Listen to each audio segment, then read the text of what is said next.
okay? Extremely good, thank God. Yes. Thank God, It's good to see you. How are we this morning? How was your journey coming in? Well, pleasure seeing you as well. Looking so beautiful and cute behind the console. Thank you so much. Thank you. My first time of coming here, and I'm highly impressed, actually. Oh, okay, Yeah. okay. In the studio for you. I'm in the studio. Yes. Not the network. It's fairly new. That's right. We're very proud of our studio, and we're looking forward to having an impactful conversation with you. Now, of course, yesterday was all about money. You and I, our money. We were waiting, anticipating what the Honorable Finance Minister, had in store for us. Your initial reactions to the mid-year budget? Thank you very much for this opportunity. And let me take this opportunity again to say good morning to your cherished listeners. To start with, I was highly elated yesterday when I heard the news. But as a veteran in this game of politics, I asked myself, why should I equally be elated? Why should I be happy? Because years back, we heard these things over and over with high hopes. Since the inception of political parties in 1992, every time budget is read, the hopes of the people gets high. But at the end of the journey, we come to appreciate the fact that our anticipations or our hopes were probably not met as we all expected. I tried to diagnose as to why these things happen. And I had an answer. The answer being that when we talk of a budget, people assume that a budget is a sort of money to be spent, okay? But a budget is just a measure of trying to raise funding from a sector to do a particular project. No one should think or assume that the money being mentioned here is there in the kitty. It's not. The budget is just a projection to undertake a project. So if that is the case, there's a possibility that the government, or for that matter, at that fiscal year, it can be achieved or not. Let me reiterate that no one should assume that all this money is mentioned is in the kitty of the Bank of Ghana. No, it's not. We are now going to find ways and means of raising those funds to support the laudable ideas that have been put in place, unless otherwise stated. Besides that, I will once again doff my hat up for the minister, the presidency, and for that matter, the party in power. It's a laudable idea. I'm hoping this can be achieved. If these are achieved, then Ghanaians would really have the need to retain this government over and over. Anything short of this will begin to linger in the minds of the people. That's what is happening. Let me give you a retrospective analysis. Right. I recall in 1992, when Rawlings took over the mantle of leadership. He was the head of state from the military administration. Then there was an election, and he won and became a president. His first finance minister, if my memory serves me right, was Kwesi Botwe. Kwesi Botwe, a very proactive personality. If Kwesi Botwe reads the budget, at the end of the day, we all applaud and clap for him and say, wow, Ghana is on cloud 9. He brought in very laudable policies like the PAMS card, what have you, program of action to mitigate the cost of, when you hear the English, you applaud it. But then, somewhere along the line, at the end of the year, they will come to appreciate the fact that they couldn't meet their targets. Hence, those projects could not be undertaken. Fast track, Rawlings 1, Rawlings 2. Then came 2000 election, when Kufuor was sworn into office in 2001. When we expected to see a stable economy, as projected by the previous administration, we were told by the then finance minister, Honorable Asaf Mafu, that the economy was in shambles. When Kufuor took over the mantle of leadership, it was in shambles.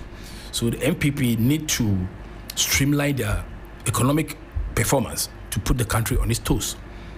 So I begin to ask myself, were they telling us lies? Or these people are just opposing something against the wishes of the people? Lo and behold, Ghana was taken to HIPIC. That's right. You recall? Why did we go to HIPIC? Because the perception about Ghana being on cloud 9 under the ex-NDC Rawlings administration turned out to be a hoax, probably, in quotes.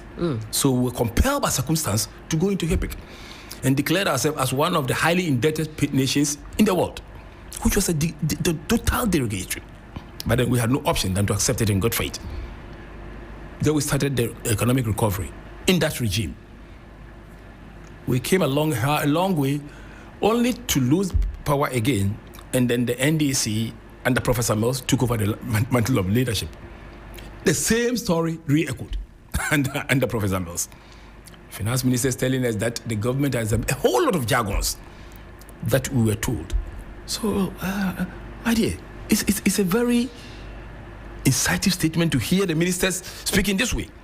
Very laudable idea. I love it. But if I sometimes see it as just rhetorics. On paper, right, it works real in the paper, very written.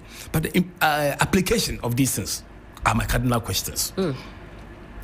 When you listen to what the minister said, all night I was reading the budget, and I said, wow, can we achieve this target? People's hopes and aspirations are high, more especially when we see the huge figures. The district assemblies, 4.9 billion for the district assemblies. Wow, that's marvelous. That's right. Education, energy sector, billions of cities. If we have these monies there, where are we paying the 1 cedi levy on fuel? A liter per fuel. These are the projections I was talking about. These monies, they are not there. I hope you get an understanding. Yeah, for sure. Nobody should be deceived in thinking that those monies are there. Then aren't. But if the government put prudent measures in place, I think we can meet a target.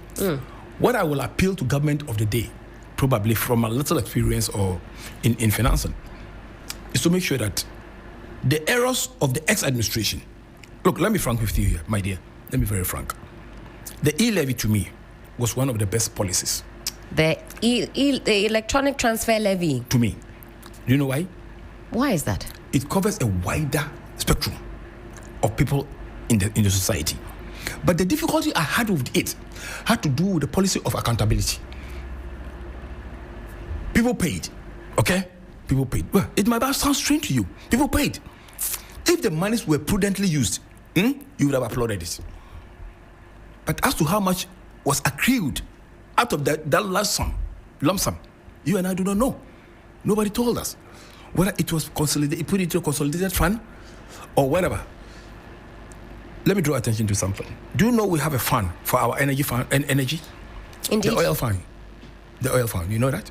Indeed. Have you ever heard there's any problem with that sector before? That somebody has taken money from the oil fund? The what do you call it? Oil that was discovered. You know, we are into oil production. Indeed. It is so because those monies go into a particular fund called the Heritage Fund under PIAC. So the monies are monitored and controlled. It's very difficult to tamper with those money. If these monies were coming into the consolidated fund, believe me, you wouldn't see a dime. It would go to so many other... Absolutely. I hope you get the logic I'm drawing. Indeed. So invariably, if the e-levy, a fund had been set up for e-levy, that every person goes to where it is expected to be, we could have been counting billions. But Mr. Santa, a quick note on the e-levy. The projections that were made, and I don't have those figures offhand, we know that the actual monies that were realized fell short because I think at its inception, the buy-in was very low because you also situated at a time when I think the Ghanaian populace had lost faith with the ruling government at that time. The precedents had been said that whatever monies we're paying are simply not being channeled in the right direction. So the confidence was very low. I think you agree with what I'm saying. In other words, you are agreeing with what I'm exactly what I'm saying is what we projected. Right. If the money is collected were channeled into the right gauge, we would have been saying this. People got pissed off with the, as you said, people were beginning to get pissed off with the government of the day. You recall it was just 1.5% or so along the line. Then they reviewed it and widened the gap. Initially, there was a threshold. That's right. If you recall. That's right. There was a threshold now. And they were not meeting the target. But as to what target was set and how much was accrued into the target grade is what you and I did not know. So naturally, people will begin to ask questions. We are paying monies, and we don't know how much money we are paying and what it's being used for. That is why I'm just opposing it to this system. The 1 cedi levy on the energy, on the fuel, okay?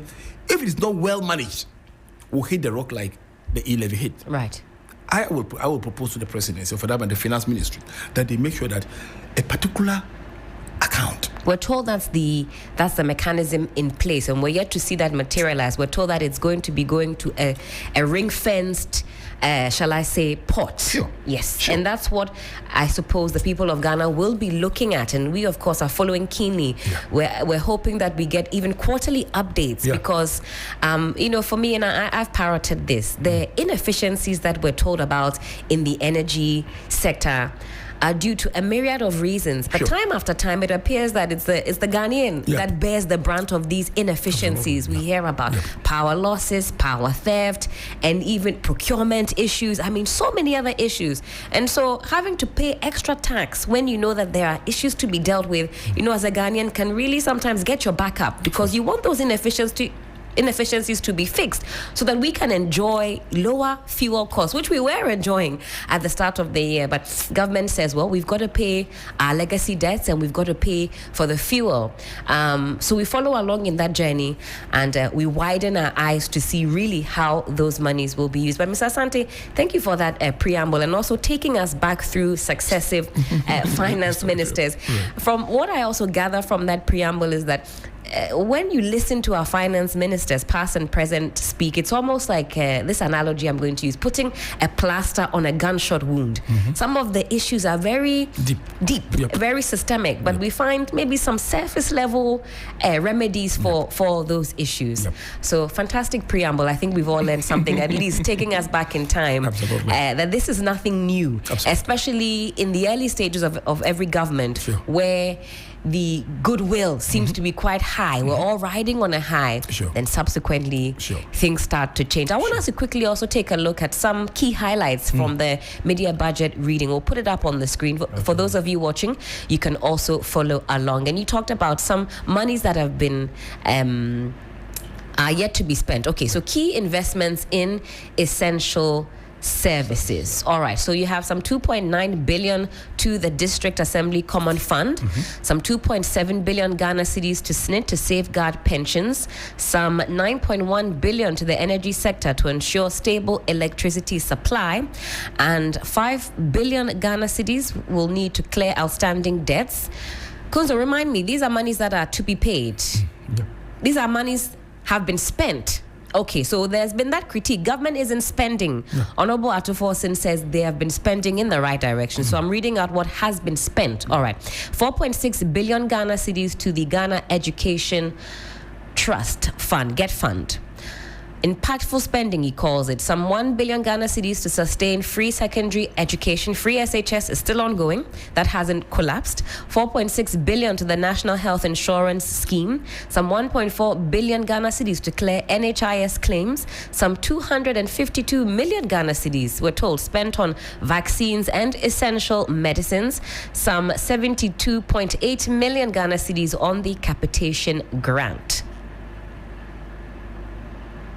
Okay, there's some more coming in. Okay, 895 million Ghana cedis to keep the school feeding program running. You know that the school feeding program amounts have been increased, marginally, but increased.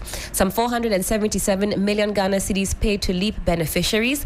Some 300 million Ghana cedis to the no-fee stress policy. Some 122.8 million Ghana cedis for BECE registration. And a combined 654 million to support teacher and nursing trainees. I know for that one, a lot of you have your own critique on that. We'll park that for today. For those who have saying it should be scrapped, that's how much money we could be saving as a nation. Let's carry on. 25 million Ghana cedis has been paid in assembly members' allowances. Some 21 million Ghana cedis to the National Apprenticeship Program. Some 34.5 million cedis to support the Ejumara Program, a jobs and enterprise initiative. Also, 2 billion Ghana cedis has been paid to ensure government MMDs function effectively. And you have 2 billion cedis used to rescue the struggling National Investment Bank, NIB.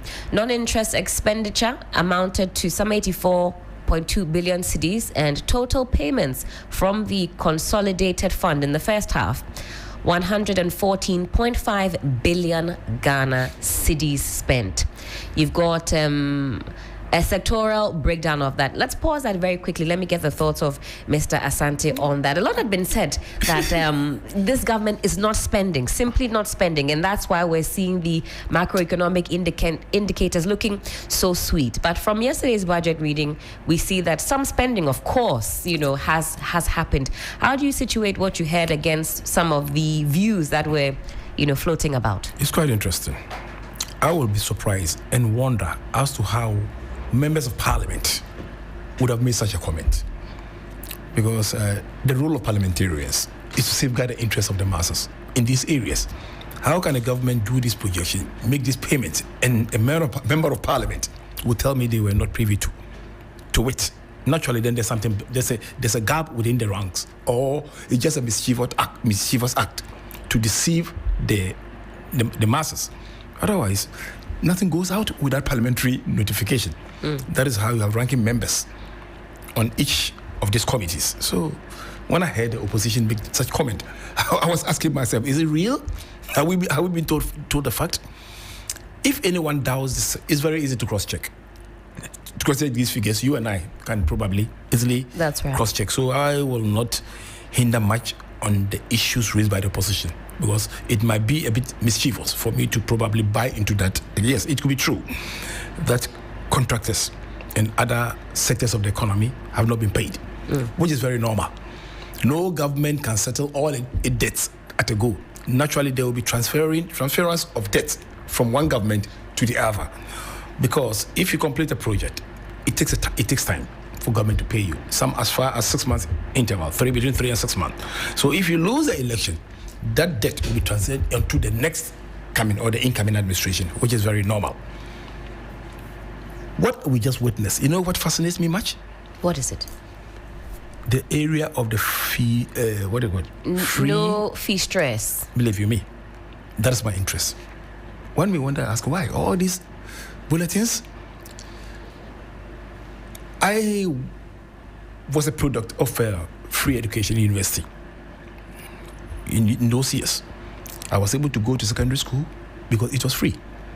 I had a scholarship. In those days, we called the government scholarship. Okay. It was not like it is today. The very good students gained scholarship from the government of Ghana scholarship, and the poor but needy got theirs from what we call this Kuku board, Kuku scholarship. So a lot of us were privileged, else we could have gone to school. So naturally, this is just an improvement over those areas. Just that this one has been widened to cover all spectrum of students. When you get after Form 5, then we go to Sixth Form. Sixth Form was virtually free. We had what we call the bursary, government bursary. So anybody in Sixth Form was not paying a fee. Okay, it's a bursary. You need to qualify, and then you move on.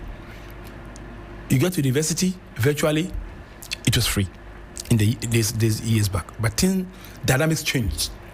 And the policy of, remember there was disturbance on campus, when the introduction of what supporting fees had to be paid, and a whole lot of jargon. That led to the closure of the university for 1 year. That culminated in what we do call the national service today after university. Right. Hitherto, it wasn't like that. It was a continuous process. Legon was closed for a year, and that gave the gap, and the world nearly rejected Ghana. Our education was coming to nothing, because you can't waste the life of a student for 1 year without educational policy.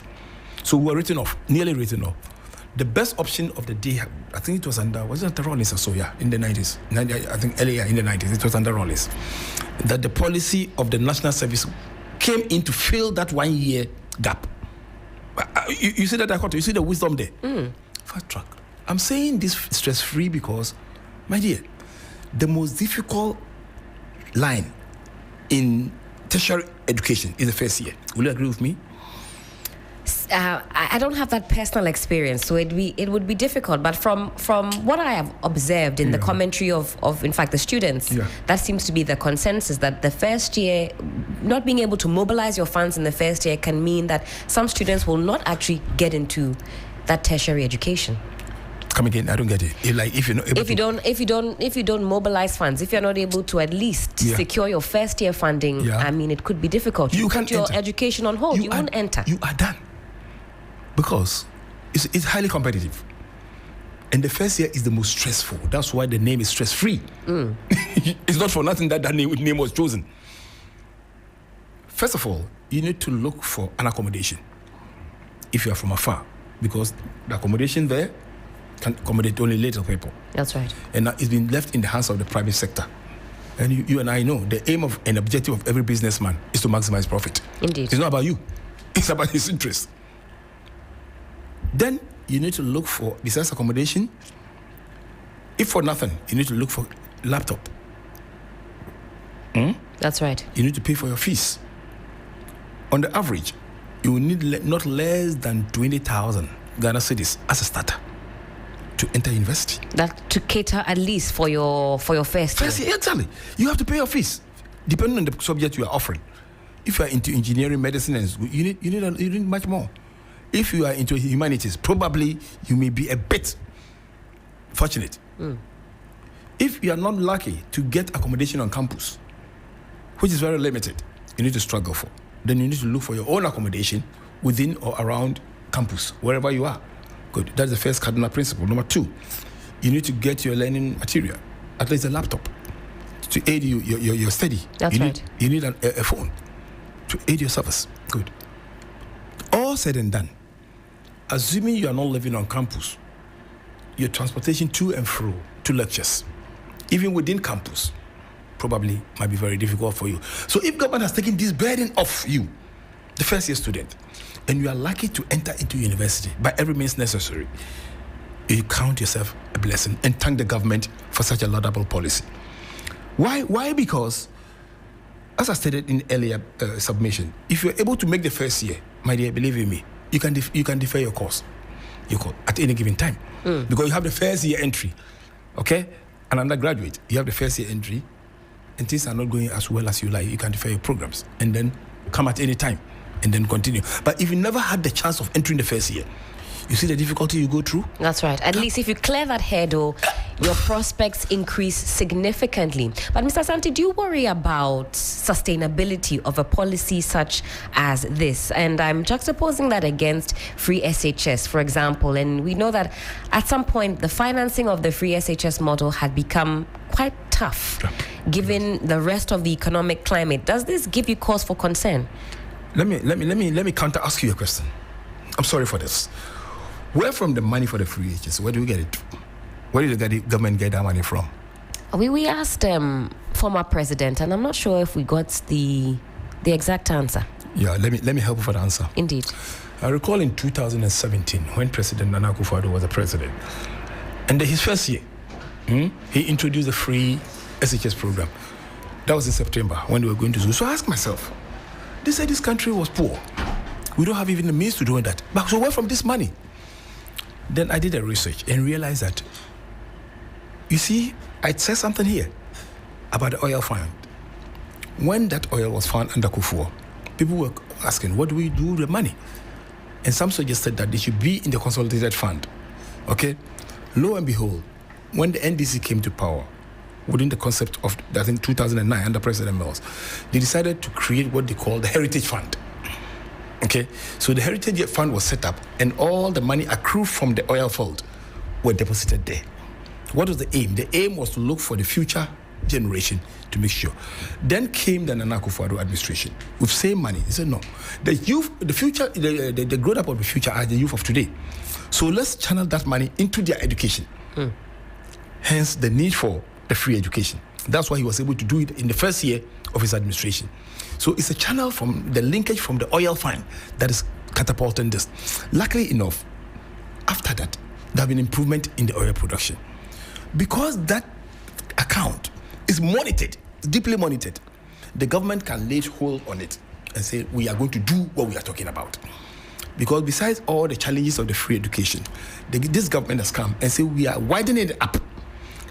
In the 2020 election, before 2020, the NDC was advocating that, look, let us do it what we call a systematic improvement, for lack of a better word. They had a way for it, that we shouldn't just cook it into one sector. No, let us put the measures in place. We need accommodation. They use a word for it, free. What's the word? Sometimes I'm gradual, sometimes I'm forgetting the word they were using, so that we can have the full benefit of the policy. But then the NPP thought otherwise. Wholesale sales, and the challenges began to emanate. Indeed. You see, so those were some of the things I think they have sat down, look into the crystal balls, and said, look, we did this and we could. But let me be sincere with you. I live in a Sherman estate. Now, when you get to Atomic, they run about. There's a secondary school, one of the E blocks. I did a research there, and I had a shock of my life that we should be very careful. This school started with about 1,500 students. And they said 1,500 students. It's a day school, community day school. As I'm talking to you today, as a lad admission, my research showed there were more than 5,000 students in that school today with the same facilities. From 1,005 to 5,000. As I'm talking to you today. They're day student. Just at Atomic Roundabout, you call it Kwabenya SHS. It's there. And I asked myself, do we have foresight? Kwame Nkrumah left that land for Atomic Energy Commission. Today, go there. Encroachment. The school has been entangled. I'm afraid within the next 5-10 years, people cannot, because they can't expand the school.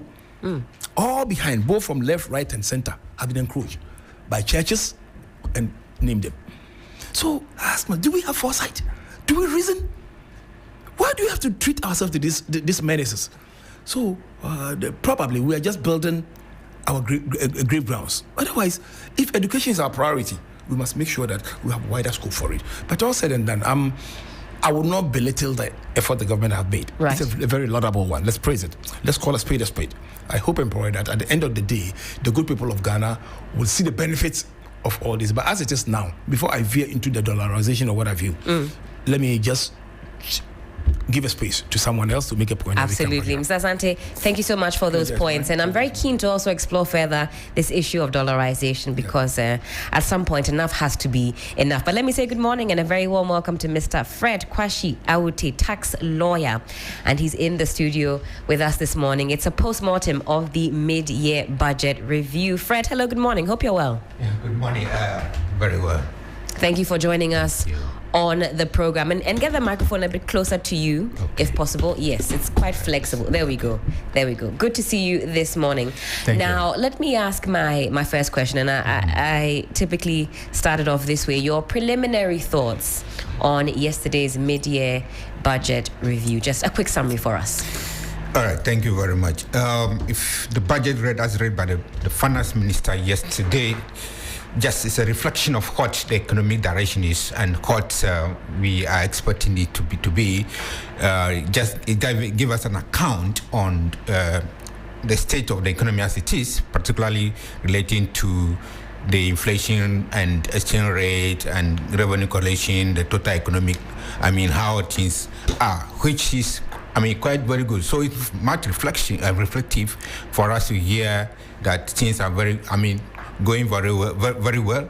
In addition, it gives us an assurance that in the near future or in a very short term, at least there is some stability within the economy, and then businesses are likely to, actually feeling the good things we have, such that prices of goods and services are not coming down as we expect. However, sellers and meat producers are expecting that, once they see some form of stability, and then things will go very well. But as I said, yes, it's very reflection for us to have this the budget read yesterday. Fantastic, Fred. I'll come back to you very shortly because I want us to get into the nitty-gritty as far as some of the tax policy measures are concerned. We'll have a discussion on that. But Mr. Santa, I wanted you to weigh in quickly on yesterday, the minorities' boycott of the proceedings. How did you assess that conduct by the minority? They say they had, important matters to discuss with the president. They found their way at the car park of Jubilee House to present their petition. In fact, we have their key demands on the screen. You can take a look at that if you're following us on Facebook. What were your thoughts on the boycott? Yeah, one of the cardinal principles of democracy was displayed yesterday by the minority. Why do I say so? the concept of democracy gives room for what he did. All right? Thankfully,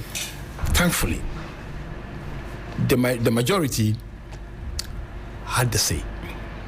And the Constitution has permitted them that, despite the numbers out, deliberation could have gone on. And it went on. That's right. Stopping them probably would have been a disservice to the country, and nobody could have stopped them. That's their democratic right, and they've expressed it. In their estimation, they think the demands for Ablekuma, what do you call it, by-election, brouhaha, was more important than the reading of the media review of the budget. Again, if that is the concept, fine. They're entitled to that opinion. Thankfully, as I said earlier, it couldn't stop the duty of Parliament, as the Speaker rightly pointed out, and it went on. So I will not begrudge them. They have the right to do what they did. You can walk out of Parliament if you're not interested in the issues to be discussed. But that does not negate what took place. Right. And that does not also warrant that your demands should be the key principles before the good people of this country. Yes, Galamsey is a menace. We all agree. But if the government was doing practically nothing about it, that is where we have a cause to complain. Personally, I have my beef about it because the assurances given by the administration in opposition seem to be dwindling with the realities of the day. The fight against the Galamsey is one of the most arduous and Herculean tasks before any government. It's a very complex issue. More than complex. From behind, we see it as trivial. I hear people talking about using brute force. We've had shoot to kill. That doesn't make logical sense. When I hear people talking that way, I say, wow, do they really know what they're talking about? Shoot to kill? Kill who? Whether you like it or not, it has come to stay with us. You go to South Africa. Is there? You know they have Galamsey in South Africa? They call it Zanzama or whatever they call it. That's right, Zanzama. Yeah, absolutely, I know that. I know South Africa. But they have streamlined the policy in such a way that it is not as wayward as ours are. Nobody is saying Galamsey, or for that matter, the concept of small-scale mining shouldn't be. It should be, but the regulatory body should make that the regulation is followed to the latter. If the regulations are followed, I don't think this hulubalu would have it wouldn't. But because we have left it in the hands of few who are only earning whatever it is. Yeah. I heard the boss of the Kuku, what's the name? Gold Board. Sammy Jemfi. Outlining the amount of money that has been gotten from that sector. Very huge. It's 7.1 billion, some billions of dollars. I shook my head. Millions of dollars. Is it millions or in billions? I've forgotten the exact figure. So I ask myself, where are they getting the money from?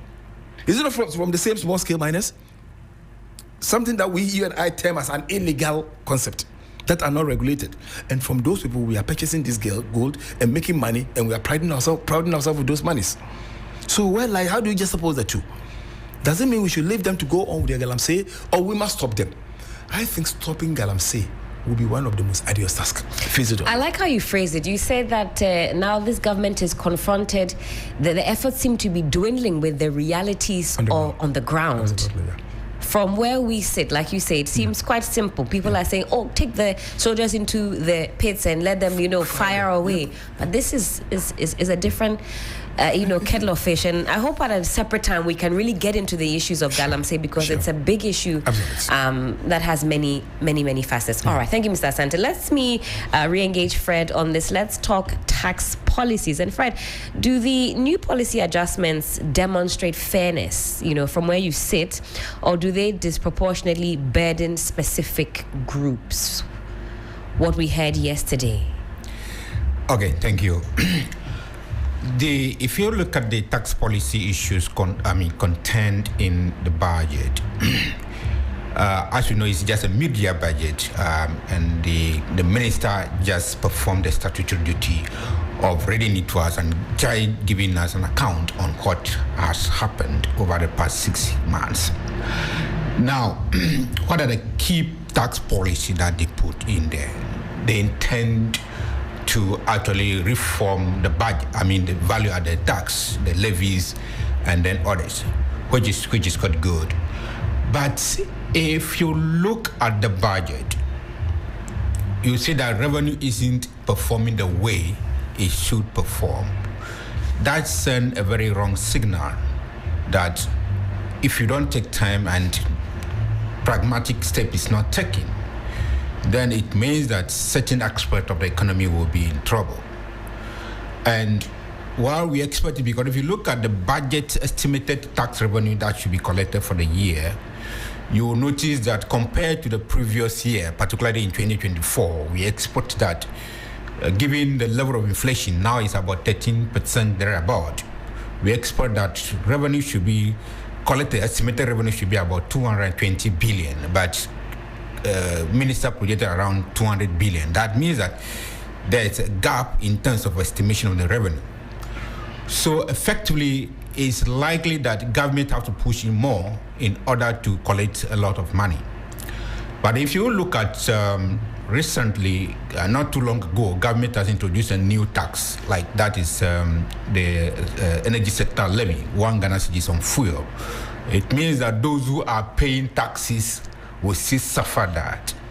And not only that, though once you take a transport cost is likely to go high. However, we've not seen a spike on transport costs. That would mean that if you're a private driver, a private car owner, you still have to pay that tax. I mean, the tax. So that will have effect on individual group of people who actually, maybe you and I, who drive a car to the filling station and buy fuel, will be affected. But the person who may not be affected so much is maybe those who take the commercial transport and then go until of course the drivers decide that, well, we're going to increase, and exactly. Something tells me, I can almost smell it in the air, that it's going to be happening, especially if we see in the next pricing window fuel prices going up. At the time of the introduction of this 1 cedi per litre of fuel, we saw the driver associations actually rear their heads, and they were up in arms because very recently they'd been asked to reduce their fares by some 15%, only to turn around the next morning and found out that around 10 p.m., 11 p.m., that bill had been passed to add on to the costs. Yes, so that is the challenge we have with, particularly not only with this government, but even the previous government. You see, there are principles of taxation. One key principle of taxation is certainty and equity.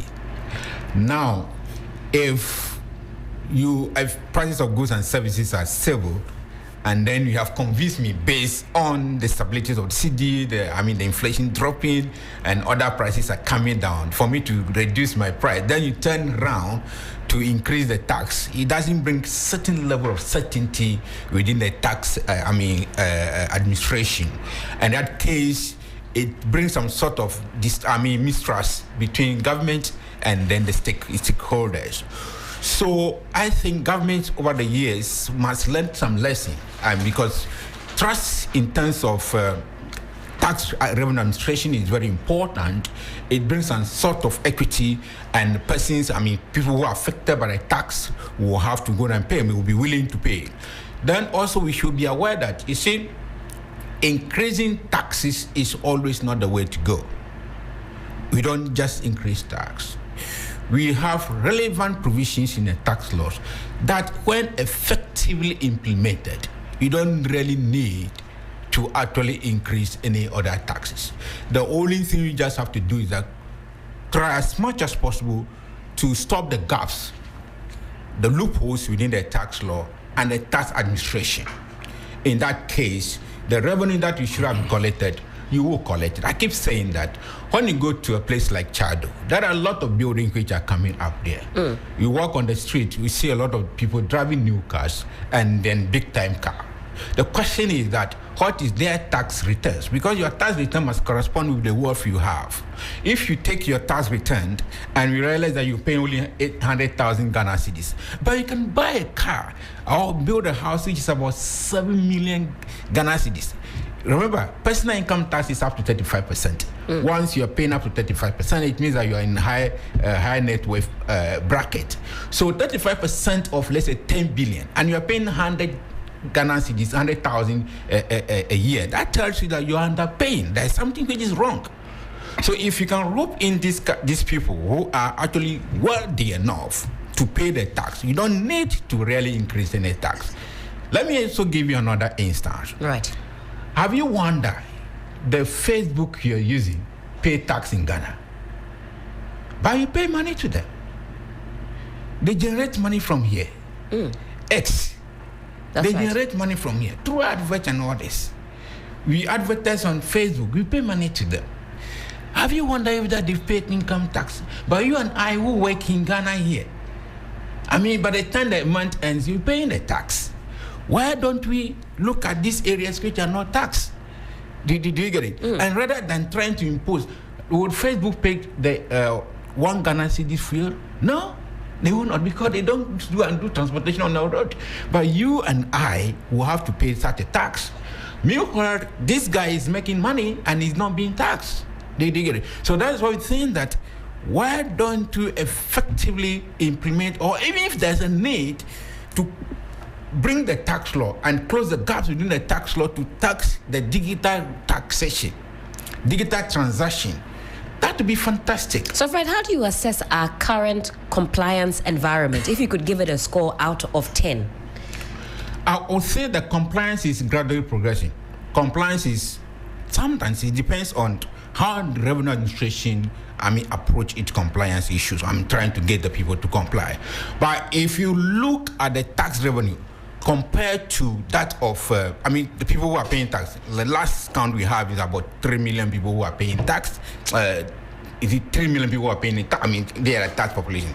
But if you look at the number of houses we have, over 7 million houses we have, compare 3 million to 7 million. That tells you just about 40% of compliance level that we have. If you want to use that yardstick to actually determine. So there is no specific percentage that we can say that compliance level is low. But however, to the extent that there are potential to pay tax, and then those who are paying are far less than those who are not supposed to pay, then we are far below 50%. So the trick really is to strengthen the compliance environment, also take advantage of what we call low-hanging fruits. I mean, you talk about these houses, I'll show them. I know a specific area that can realize a lot of money. Just get in touch with me. Not too far from here. I can point you in the right direction. And time after time, I know tax experts like yourself will say, there's a lot of low-hanging fruits, but we don't take advantage. And instead, governments past and present will say, let's increase how much taxes we're taking. That is not the solution, you say. That's not the solution. Solution is not to increase tax. No country developed on the basis of increment of taxes. Look, in the 1960s, tax rates are around 50% in European countries. But it is gradually coming down. And average tax in the European countries is about 25%. That is it. But in Ghana, what do we see? Our corporate tax rate is about 35%. Personal income tax rate is about 35% higher. That is quite huge. And in fact, it was 25%. The higher marginal rate was 25%. It was increased to 30%, and then increased to another 35%. So it means that gradually it's going up. But who are paying? It's only the same people who are actually paying the tax. And government feel like, well, these are the people we can, because it is easy to collect those taxes. It is easy to collect what we call indirect taxes, like taxes on levy, on fuel, import, these kind of things. But the level of compliance can only be demonstrated in respect of income tax. So when we say that tax is not doing very well, the most important thing we look at is that the income tax. The tax you pay on your income you earn. But taxes you pay on consumptions is very easy to collect. So we don't have a problem with that. For example, you cannot say that you're not going to drive. So long as you hit the road, you have to buy fuel. You're going to pay the fuel taxes. But when you hit the road and when you're working, your employer will definitely take your employment income tax. That is another low-hanging fruit you're talking about. But those who earn the income, how do we get them to voluntarily file their returns and then pay the taxes? Now we talk about the informal sector as well, how huge that is, and what measures government has in place to ensure that we are all paying taxes. Great. The informal sector, we have provisions in the tax law which deal with what we call modifier-based taxation. And I keep saying that this modifier-based taxation provisions has been there since 2015. And we have never taken the steps to actually implement this type of tax. If you look at a country like India, I would normally use this country as an example, When they introduce the modifier-based taxation, in this case, they call it presumptive tax, and we have the same thing in our tax law. This presumptive tax is intended to cover the informal sector. For example, if they ask you to go and file your returns, you have to indicate how much revenue you're earning, the expenses you're earning, then you try as much as possible to track all the expenses and take it out from your profit. Is all your net income is what is taxed. That's right. But we have record-keeping challenges. So modifier-based taxation is to estimate the tax and look at the revenue, and then a small margin of tax rate is applied to it. The tax law talks about 3%. Now, the presumptive tax is supposed to cover the informal sector, so that once the earns income less than 200,000, then we can just pay 3% of that. The question is that how do we get the informal sector? But the question is that how do we then first define what constitutes the informal sector? So if you look at the tax law did not say informal sector. What it says that if your income is 200,000 and below, then pay what is called a marginal tax. Don't go and prepare your account, look for accountant to prepare account for you, get a tax consultant to help you on how to file your returns. No, only just get your revenue, apply 3% on it and pay. But getting people to pay is another problem. One cardinal principle of taxation is traceability, identification of the taxpayer. That's right. If you do not identify the taxpayer, that's what the problem is. Because if you don't identify the taxpayer, how do you expect him to come and pay? Though we have in our tax law what we call voluntary self-assessment, voluntary compliance, or self-assessment, but how many people are willing to pay?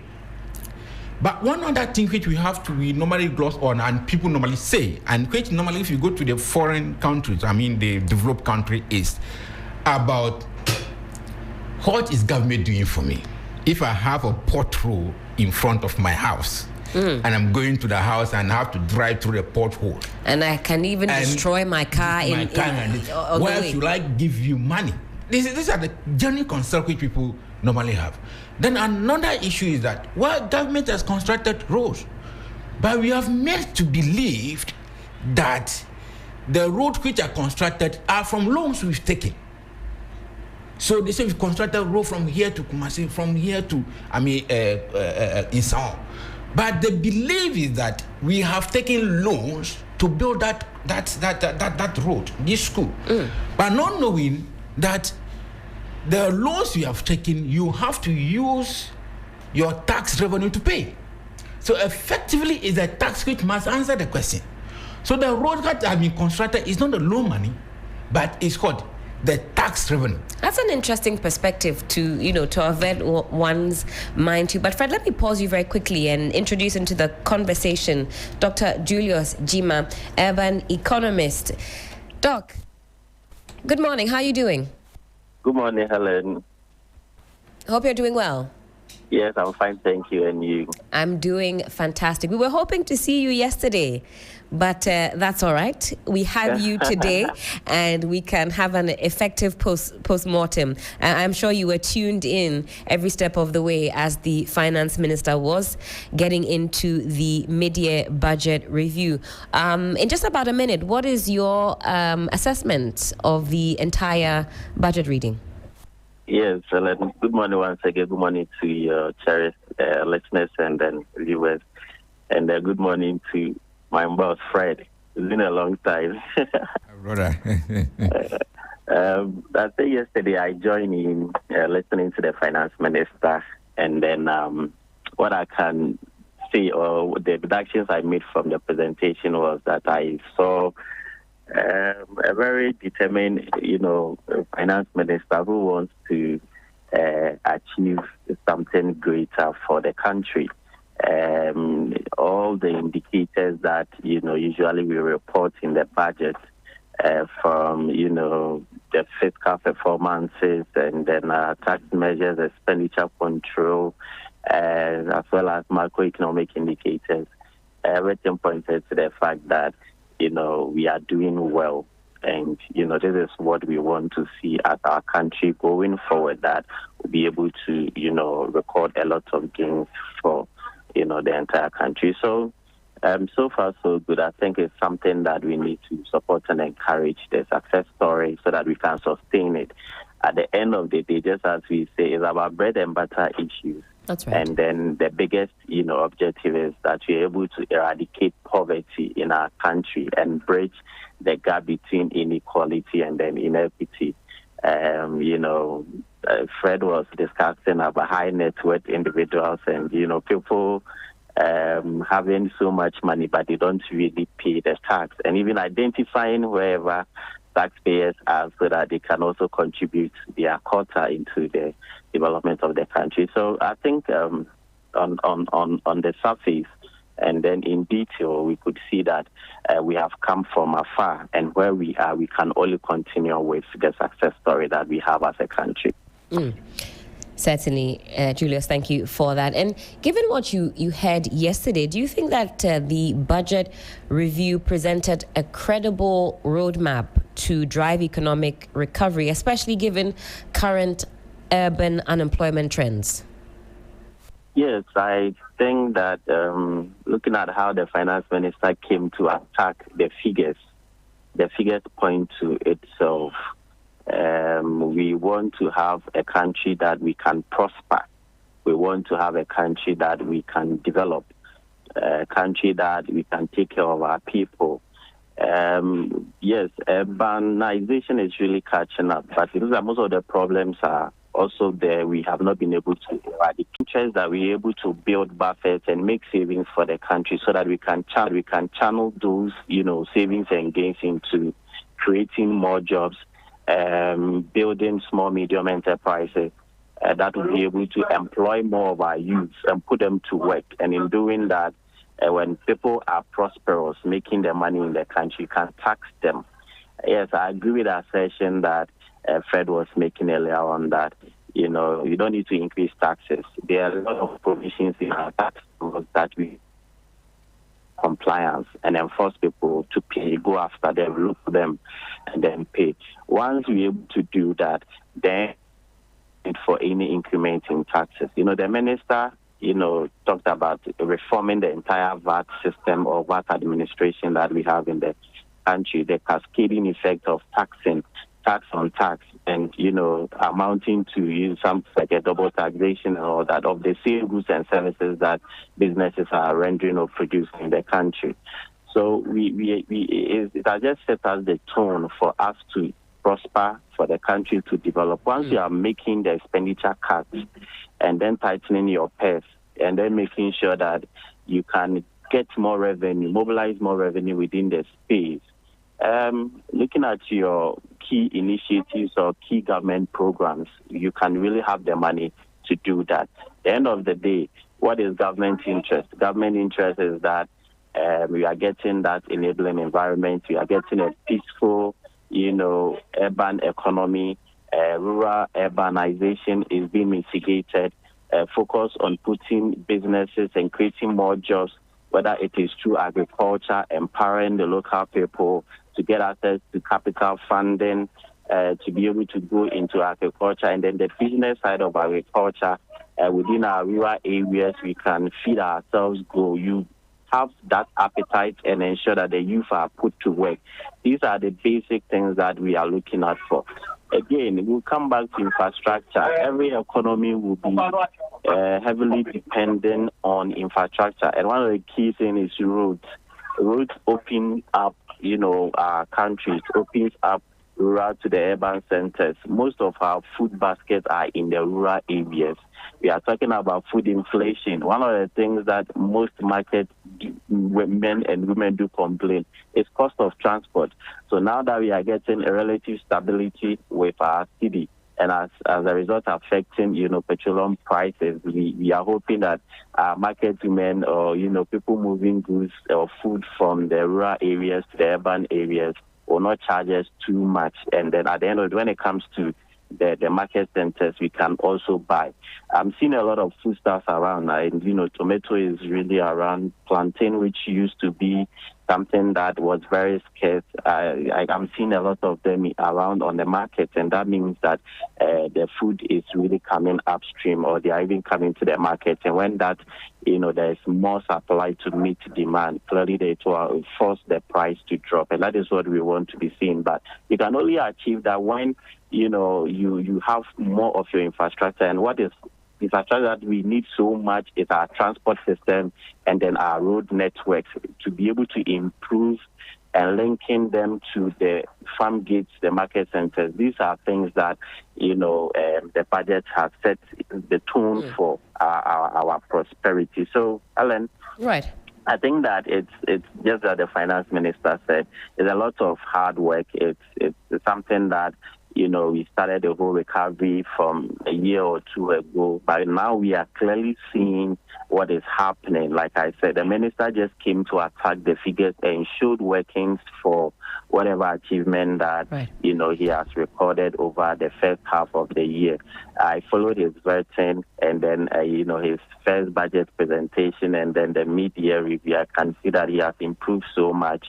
And one of the things also that he has been doing is to be able to show financial discipline, and then being prudent. This is all that we've been advocating for, that you don't, blow your horn too much. You don't call the bluff of the figures. It's because sometimes it can favor you. Today, the figures can go bad for you, but within yourself, you just have to show humility and be more disciplined in management of the economy so that you can see where you can balance other areas to make sure that overall we are getting the relative stability that we are looking for. So, at the end of the day, it's all about how we eradicate poverty in the country. That just as the saying goes, most of economic development principles are looking out for some of these key areas. You look at the World Bank and IMF, it's about poverty reduction, poverty eradication, how we can grow our incomes in the country, have access to decent accommodation and then good jobs, have access to, good healthcare systems in the country so that when we are sick, we can be taken care of. We can have access to quality education, to educate ourselves properly in the country. This is what development principle or initiative is all about. And once we have seen our minister setting the tone for our economic recovery with these impressive figures that we have seen in areas of macroeconomics, the financial performance, revenue measures, and then even the revenue performance as well as the expenditure control. We believe that he's able to carry on with this trajectory. The ordinary Ghanaian will be the ultimate beneficiary. He says he's not a policeman to arrest the city. Let me come back in studio and Julius, stick with us. I do have some more questions for you. Mr. Santi, I saw you nodding in agreement to certain things that, Fred had to say about the compliance, and instead of increasing the tax rates, making sure that we widen the nets. Also, Julius makes some good points about fiscal prudence. What is your assessment of how this government has handled its prudence so far? We've seen that fuel is no longer going to be given out willy-nilly. Also, for example, DSTV subscriptions, that is a thing of the past. I didn't even know that our public servants were at work watching DSTV. Anyway, that's all been scrapped. And we see a cut down in the government machinery by way of presidential staffers and so on and so forth. What is your assessment of that? Yeah, thank you very much for your eagle eyes. I never you had an eagle eye. What have I seen? When you saw me nodding. Yes. I saw you in agreement in quite a few instances, yes. Actually, let me be very frank and coincide that this is the first time I meet a lawyer, but then he's really impressed me. He made me learn something about tax law. I thought I knew until now. Yeah, what he was saying, our reality, what he said were our realities on the ground. They say, I don't think mere increment in taxes is a solution. I've always been advocating and saying that the reason why I don't support even this 1% increment in the oil, what do you call it? Fuel levy. Believe me, I don't support it. You don't? I don't. Ask me why. Even if it were, what about if it were to be reduced, maybe 50 pesos? Zero. Even with the explanations preferred by government? I'm never convinced. Legacy debts, fuel, no? Ask yourself, how long has the legacy debt been? It's not something I knew. It was started by the old administration. It has been with us as far back as 1992. Okay? From Rawlings era. When Rawlings was living, it was about 1.2 billion. Kufuor came, it increased. Just before this government came to power, it was 3.1 billion debt, which means it has been transcended from the least to the highest. we want to do away with it. We've tried several, it's not helping. Okay, what are the causes? We are not tackling the causative factor, but rather we're asking people to pay. I'm not a prophet of doom, but I'm afraid. Let us pay this 1 cedi per liter. That gives about 4 cedi 50 pesos per gallon. Very huge. Very huge. In a month, if we consume about 5 billion, very huge sum of money. Would that solve the problem? I'm not playing the devil's advocate, but I'm afraid we may come back to the same era. Why? Why? Because, my dear, we are not tackling the problem. What is creating the energy problem? One, we had a seminar with the then energy ministry. Luckily enough, I was part of that seminar in Akosombo. One cardinal area has to do what we call the losses, the transmission from the IPPs, from Gridco, through to ECG, before it is translated to us to, there's what we call the high tension transmission. Yeah. There is between 30 and 40% losses within the transmission sector after production. And they are transmitting before it got to ECG. About 30 to 40% are gone waste. At night, you could hear the sound on the high tension, on the high tension. Do you know what it means? What does that mean? Radiation.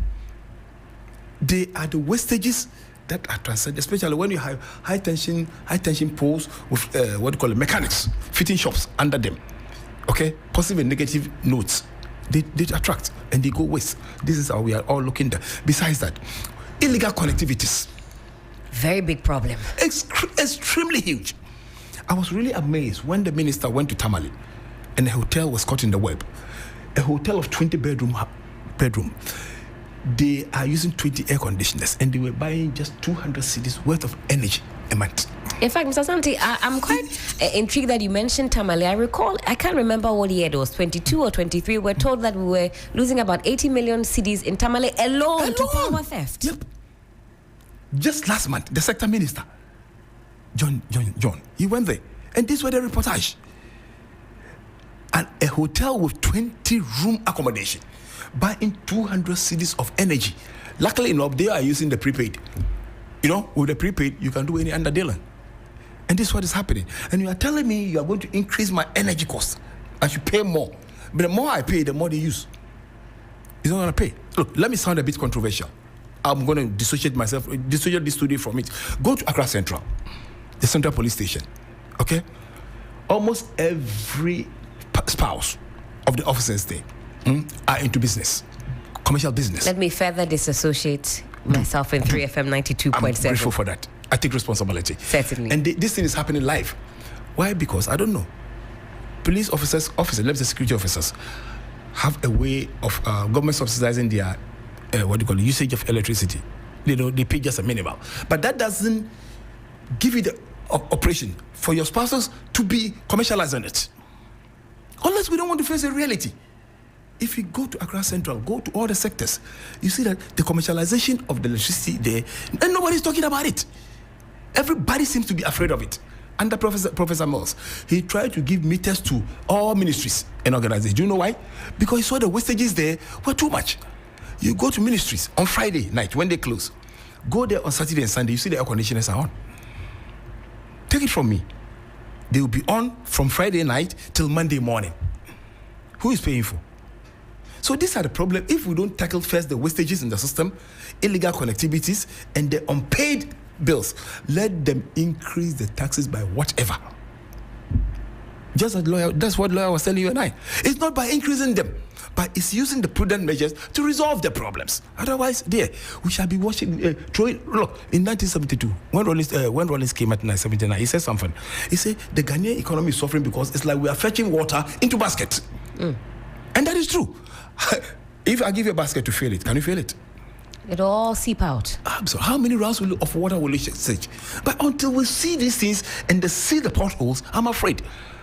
Just as the minister has spoken, very, very beautiful language. Extremely, I was applauding yesterday that if these are the solution, then Ghana is getting to cloud 9. We are moving high. But then, I'm giving myself up to the end of the year. Stability of the currency. Look at the beautiful economic indicators. Blah, blah, blah, blah. But what has been the effect, reflection of what we are hearing on the ordinary masses? if I'm having good inflationary rate, what is inflation? I think it's 14 or 13 point something percent. 13.7%. Is it transcending on the life of the ordinary people on the ground? This is the critical point we and I have to ask. If we don't see this transition, then they will be just book copy. It must transcend on the people. Then you and I would really applaud. We need the people on the ground to tell us they are doing well, not you and I, who are bureaucrats probably. Who understand what he read? I'm sorry, before I land. Certainly. What he read? What percentage of the market women understand it? The macroeconomic indicators, inflationary trend. What is inflation to the woman in the market who was buying charcoal for 30 cedis and now it's 300 cedis? To that woman, does she understand what you and I are talking about? That is where the danger is. But that doesn't negate the fact that there has been some achievements so far as this economic concept is concerned. So in the interim, let's stop it there. Most certainly. Fred, let me come back to you and then we'll go back to Julius. Now, that's the word on the street. We're hearing such beautiful language. The macroeconomic indicators, they look good. We're told that the city is performing so well against other currencies. Some Ghanaians are asking how long until they feel that effect in their pockets. And because you're a tax lawyer, this 1 cedi on every litre of fuel, if I wanted to litigate, how do I go about that? Because I don't think I'm responsible for the inefficiencies in that space. So I know I've thrown out two questions to you. The first one about when we really feel these tangible results in our pocket, how long do we have to wait? Okay, thank you. Sometimes some of the issues are psychological issues. Let me put it this way. For example, when the fuel prices were reduced, I mean, you pay less on how much you pay on transport. Then also, when you go to the mall, prices are reduced. You pay, I mean, lesser than what you used to pay. I've also heard not long ago that cement price have come down from about 120 cedis to about 120 cedis to about 100 Ghana cedis or so. That is tangible result. I mean, that is reflecting in our pocket. That means that your disposable income has gone a little bit higher.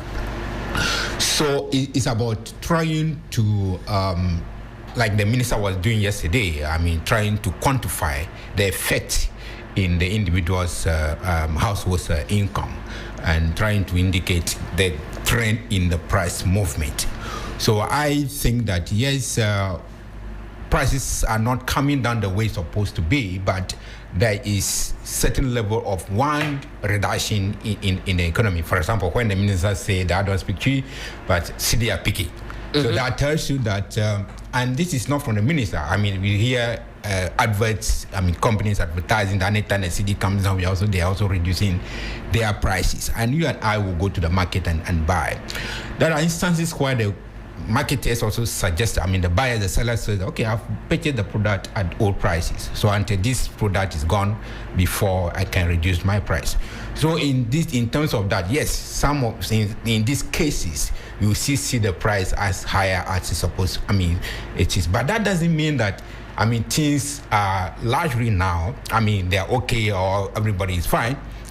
The rent we pay is still very high, you know. I mean, rent in Ghana is one of the highest in the world. If you compare the rent you pay in Ghana to that of Nigeria, to UK, you realize that hotel bills are always also very high. So it depends upon what item you're buying or what item you're dealing with and which side of the economy you find yourself. Then you will see that, okay, it is not reflecting in my pocket or it's reflecting in my pocket. Now, if you are a driver and you're driving and you buy fuel from a filling station, we used to buy fuel around 17 Ghana cedis, 15 Ghana cedis. Now it's around 40 Ghana cedis. That's some form of reduction in that case. You will expect more to come, except that may not reflect immediately as we expect. As the economy continues to stabilize and the government continues to sustain the stability as we expect, then in that case, then the price will come down. But we do not expect prices to come down because, you see, when price also comes down drastically, like it did in recent time, it also affects businesses.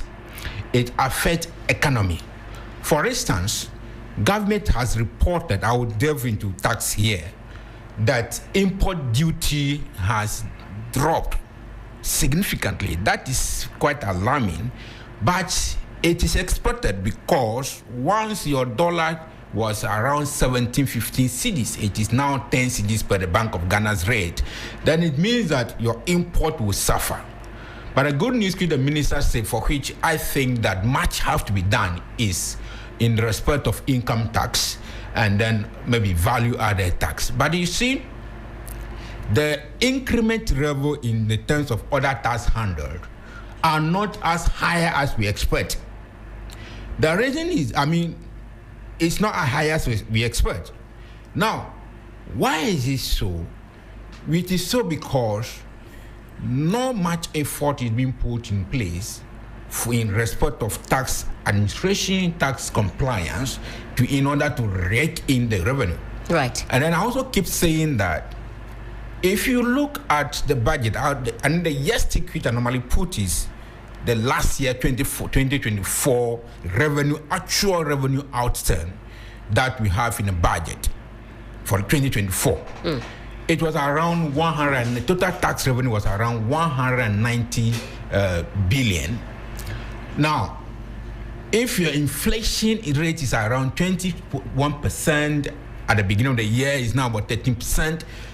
Remember, VAT is paid on the price the product is sold. So if your product price is around 100 cedis and the VAT and the levy is 21%, that means that you're going to pay 21 Ghana cedis. That's right. So, the expectation is that if your VAT hasn't gone up, which is reflective of the inflation rate, then you have a challenge, because VAT is based on the price which you buy our product. So if the VAT collection, income tax collection, does not go in the trend of inflation, then that creates a lot of problem, particularly where your import is also coming down. So it means that there is a lot of things that we have to do. Tax administration have to up the loopholes which we keep saying must be closed. Those who are supposed to pay the tax, step must be taken to pay the tax. Get them to pay the taxes. Fred, thank you so much for that. Well, time check. It is some 23 minutes to the top of the hour, 10 a.m. This is still 3FM Sunrise on 3FM 92.7. And time certainly flies when you're having fun. We have pretty much exhausted the time for this conversation. But to fully conduct an effective postmortem on this mid-year budget review, we'll have to segment this into parts. And Doc, I know you're still on the line. I did have a final question, but I know it's going to be a lengthy, meaty one. So you'll have to promise that you're coming back to see us next week so we can delve into the issues. These are complex, meaty, that you and I have to sink our teeth into. But thank you for that preamble. Next week, we'll talk again and get into the nitty-gritty. Thank you for joining us.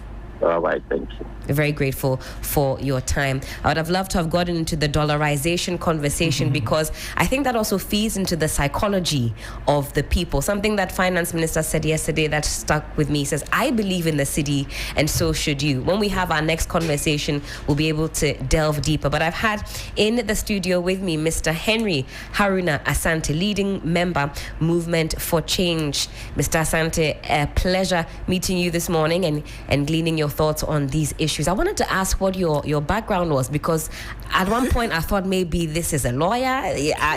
On every topic we've raised, you've had an expert opinion on that. I wanted to find out, businessman, lawyer, tax experts as well, or all-rounder?